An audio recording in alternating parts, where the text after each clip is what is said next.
And it's Jayden Daniels for Washington, right? Yeah. Right. So my understanding is like a lot of stuff got smoothed over the last couple of days. Whatever needed to be smoothed over got smoothed over.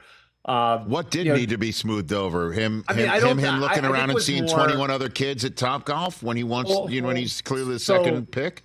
so Is put it? it this way. So yeah. So um, like if you look at like the who the quarterbacks are represented by, and this is really inside baseball. I don't think fans care who's represents who, but like It matters. CAA represents Drake May, and CAA's obviously had a zillion quarterbacks in the draft. Brian Aralt represents JJ McCarthy. He has Joe Burrow.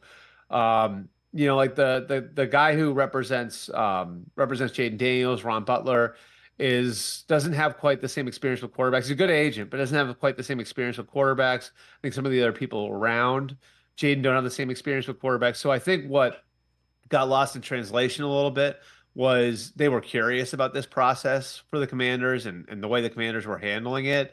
And I think some of that curiosity got out there and maybe got spun a certain way.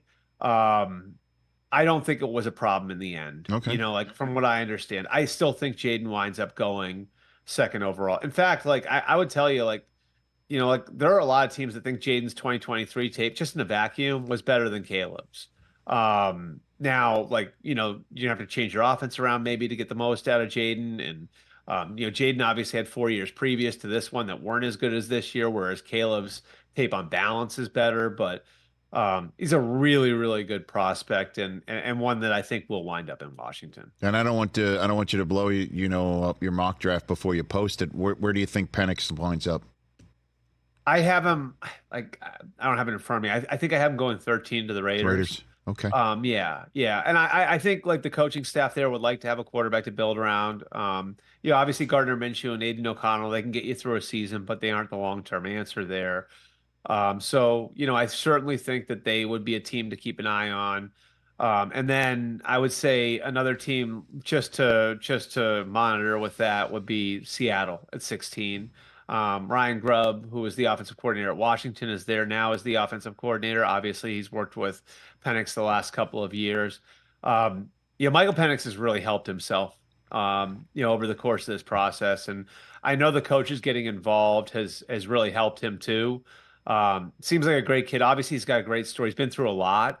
And, I think being able to withstand a lot, like, has really endeared him to a lot of these teams. The medical is the medical. So you're going to have to sort through that. And, each team's doctor is probably going to have a little bit of a different take on that. He's not the biggest bodied guy. So, like, that, raises another layer, on top of the medical questions that you already have. But I think the likelihood now is that he goes in the top half of the first round, something I certainly wouldn't have guessed 2 months ago. All right. And last one for you, Albert. This is absolutely no strings attached here. This is like a free shot for you. Because if you get it right, you look like Nostradamus. And if you get it wrong, I'm basically saying take your best shot that Thursday night this happens and it's going to blow everybody's stack on Thursday night. What you're comfortable This saying. happens like the wheel. Take your Are you shot. saying like Take you your saying shot. like the kind of like you saying the most like the craziest potential circumstance that could happen that people will be like, whoa, I didn't see that coming. Bingo. Take your shot. And again, you get it wrong. You're taking an educated dart throw here. So we've talked a lot about quarterbacks, right? Yes, we have, Albert. Bo Nix goes 19th overall to the Los Angeles Rams. Oh, okay. Was that enough? Was that good That's enough? good. Yeah, no. This so. one, that's good. Obviously, good, not great. No, excuse me. The Rams haven't made a first-round selection since they took Jared Goff. This would be Sean McVay's first-round draft choice as the Rams head coach, and he would use it on Bo Nix. So, that wouldn't be like blowing. In all honesty, that's not blowing the top off the place. We're talking about somebody trading up into the top three. You could say. If he goes 12th, like everybody connects him to Denver because stylistically he fits the Broncos. The Broncos can't wait till a second round to take him because they don't have a second round pick. Like Bo Nix has some fans. Like there's a lot of teams, to be clear, there are a lot of teams that think he's a backup. But Bo Nix certainly has some fans, and I could see Sean McVay really liking him. Here's the other thing that's sort of interesting about that. Do you know who Les Snead's college quarterback was at Auburn? I should know this. I've probably had this conversation with him off air. Was it Bo Nix's dad?